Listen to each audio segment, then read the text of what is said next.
In this quick tutorial, I'll show you how to double underline text in Google Docs.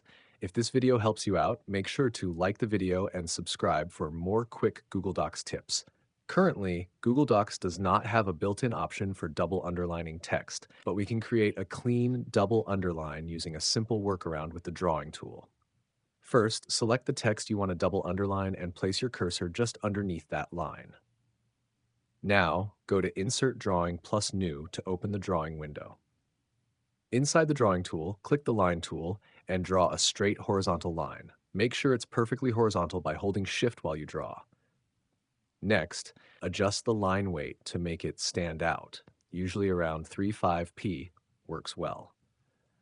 Once it looks right, copy and paste the line inside the drawing window to make a second line. Then, place the second line directly under the first one, leaving just a small amount of space between them so it looks like a clean double underline. When your two lines are aligned, click Save and Close.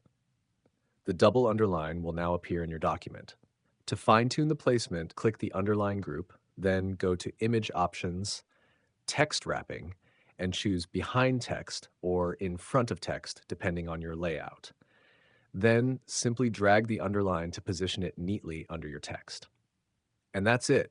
You've successfully created a double underline in Google Docs using the drawing tool. If this tutorial helped you out, don't forget to like the video and subscribe for more quick and easy Google Docs guides.